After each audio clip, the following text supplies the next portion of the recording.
सिंहासन 32 भाग 11। 10वीं पुतली प्रभावती।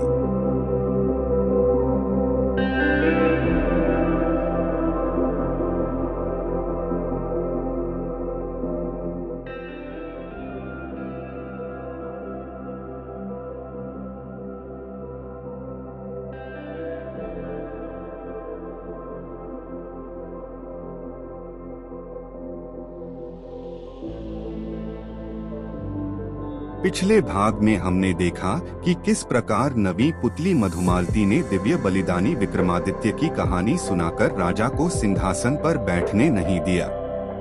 अगर आपने 10वें भाग में मधुमालती को नहीं देखा तो ऊपर आई बटन तथा नीचे डिस्क्रिप्शन में दिए गए लिंक पर क्लिक करके देख सकते हैं। तो आइए देखते हैं 10वीं पुतली प्रभावती।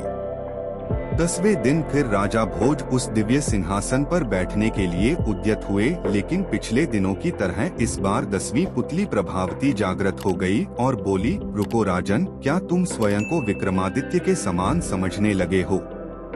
पहले उनकी तरह पराक्रमी और दयालु होकर बताओ, तब ही इस सिंहासन पर बैठने के अधिकारी होंगे। सुनो, मैं तुम्हें परम प्रतापी राजा विक्रमादित्य की कथा सुनाती हूँ। एक बार राजा विक्रमादित्य शिकार खेलते खेलते अपने सैनिकों की टोली से काफी आगे निकलकर जंगल में भटक गए। उन्होंने इधर उधर काफी खोजा, पर उनके सैनिक उन्हें नजर नहीं आए। उसी समय उन्होंने देखा कि एक सुदर्शन युवक एक पेड़ पर चढ़ा और एक शाखा से उसने एक रस्सी बांधी। रस्सी में फंदा बना था, उस फंदे में अपना सर डालकर झूल गया। विक्रम समझ गए कि युवक आत्महत्या कर रहा है। उन्होंने युवक को नीचे से सहारा देकर फंदा उसके गले से निकाला तथा उसे समझाया कि आत्महत्या कायरता है और अपराध भी है। इस अपराध के लिए राजा होने के नाते वे उसे दंडित भी कर सकते हैं। युवक उनकी रोबीली आवाज तथा वेशभूषा से ही समझ गया कि वे राजा है, इसलिए भयभीत हो गया। राजा ने उसे सहलाते हुए कहा कि वह एक स्वस्थ और बलशाली युवक है, फिर जीवन से निराश क्यों हो गया? अपनी मेहनत के बल पर वह आजीविका की तलाश कर सकता है।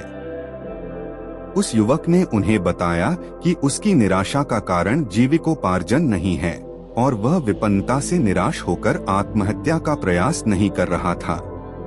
राजा ने जानना चाहा कि कौन सी ऐसी विवशता है जो उसे आत्महत्या के लिए प्रेरित कर रही है। उसने बताया कि वह कालिंगा का रहने वाला है तथा उसका नाम वसु है। एक दिन वह जंगल से गुजर रहा था कि उसकी नजर एक सुंदर लड़की पर पड़ी। वह उसके रूप पर इतना मोहित हुआ कि उसने उससे उसी समय प्रणय निवेदन कर डाला।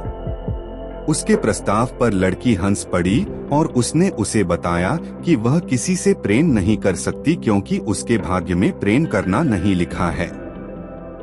दरअसल वह एक राजकुमारी है जिसका जन्म ऐसे नक्षत्र में हुआ कि उसका पिता ही उसे कभी नहीं देख सकता। अगर उसके पिता ने उसे देखा तो तत्क्षण उसकी मृत्यु हो जाएगी। इसलिए उसके जन्म लेते ही उसके पिता ने नगर से दूर एक सन्यासी की कुटिया में भेज दिया और उसका पालन पोषण उसी कुटिया में हुआ। उसका विवाह भी उसी युवक से संभव है जो असंभव को संभव करके दिखा दे। उस युवक को जिसे मुझसे शादी करनी है, खौलते तेल के कड़ाह में कूदकर जिंदा निकलकर दिखाना होगा। उसकी बात सुनकर वसु उस कुटिया में गया जहाँ उसके निवास था। वहां जाने पर उसने कई अस्थि पंजर देखे जो उस राजकुमारी से विवाह के प्रयास में खौलते कड़ाह के तेल में कूदकर अपनी जानों से हाथ धो बैठे थे। वसु की हिम्मत जवाब दे गई। वह निराश होकर वहां से लौट गया। उसने उसे भुलाने की लाख कोशिश की, पर उसका रूप सोते जागते, उठते बैठते हर समय आंखों के सामने आ जाता है। उसकी नींद उड़ गई। उसे खाना पीना नहीं अच्छा लगता। अब प्राणांत कर लेने के सिवा उसके पास कोई चारा नहीं बचा। विक्रम ने उसे समझाना चाहा कि उस राजकुमारी को पाना सचमुच असंभव है, इसलिए वह उसे भूलकर किसी और को जीवन संगिनी बना ले, लेकिन युवक नहीं माना।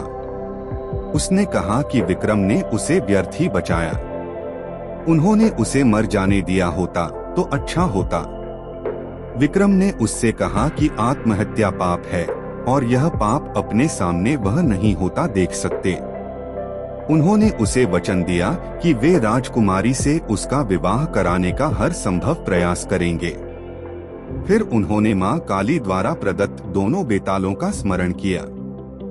दोनों बेताल पलक झपकते ही उपस्थित हुए तथा कुछ ही देर में उन दोनों को लेकर उस कुटिया में आए जहां राजकुमारी रहती थी। वह बस कहने को कुटिया थी। राजकुमारी की सारी सुविधाओं का ख्याल रखा गया था। नौकर चाकर थे। राजकुमारी का मन लगाने के लिए सखी सहेलियां थीं। तपस्वी से मिलकर विक्रमादित्य ने वसु के लिए राजकुमारी का हाथ मांगा। तपस्वी ने राजा विक्रमादित्य का परिचय पाकर कहा कि अपने प्राण वह राजा को सरलता से अर्पित कर सकता है, पर राजकुमारी का हाथ उसी युवक को देगा जो खौलते तेल से सकुशल निकल आए। बस यह शर्त पूरी होनी चाहिए। राजा विक्रम ने उसे बताया कि वे खुद ही इस युवक के स्थान पर कड़ाह में कूदने को तैयार हैं, तो तपस्वी का मुंह विस्मय से खुला रहा गया। तभी राजकुमारी अपनी सहेलियों के साथ वहां आई। वह सचमुच अप्सराओं से भी ज्यादा सुंदर थी। खैर, विक्रम ने तपस्वी से कहकर कड़ाह भर तेल की व्यवस्था करवाई। जब तेल एकदम खौलने लगा तो मां काली को स्मरण कर विक्रम तेल में कूद गए। खौलते तेल में कूदते ही उनके प्राण निकल गए और शरीर भुनकर स्याह हो गया। मां काली अपने भक्त को इस तरह कैसे मरने देती। उन्होंने बेतालों को विक्रम को जीवित करने की आज्ञा दी। बेतालों ने अमृत की बूंदें उनके मुंह में डालकर उन्हें जिंदा कर दिया। जीवित होते ही उन्होंने वसु के लिए राजकुमारी का हाथ मांगा। राजकुमारी के पिता को खबर भेज दी गई और दोनों का विवाह धूमधाम से संपन्न हुआ। इतना कहकर प्रभावती खामोश हो गई। राजा भोज समझ गए कि विक्रम के इस अतुलनीय त्याग का उनके पास कोई जवाब नहीं है और लौट गए अपने कक्ष की तरफ।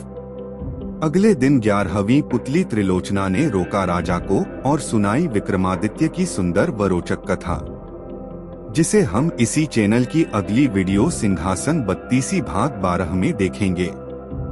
धन्यवाद। स्वस्थ रहिए, मस्त रहिए और मुस्कुराते रहिए। पराक्रमी व दयालु विक्रमादित्य की कहानी का आनंद लेते रहिए। साथ ही अपने जीवन को इस प्रकार के साहसी गुणों से भरकर समाज में अच्छे सुसंगत न्याय व धर्म का वातावरण लाने का प्रयास करें। इन्हीं शुभकामनाओं के साथ पुनः मिलते हैं यूनिवर्सल हीलिंग बाय यूएसडी पर। पहली बार इस चैनल में आए हों और वीडियो देख रहे हों तो लाइक सब्सक्राइब करके बेल आइकॉन प्रेस कीजिए ताकि इसी प्रकार के आगामी आने वाले न्याय व धर्म की प्रतिमूर्ति महान साहसी शासक के वीडियो की नोटिफिकेशन आपको मिल सके। और यदि यह पहले से ही प्रेस कर चुके हों तो सहृदय साधुवाद। साथ ही इस चैनल को अपने प्रियजनों से शेयर भी करते रहिए। पुनः आप सभी शुभ चिंतक साहसी पुण्य धर्मात्माओं को बहुत बहुत धन्यवाद। अपना आशीर्वाद बनाए रखें।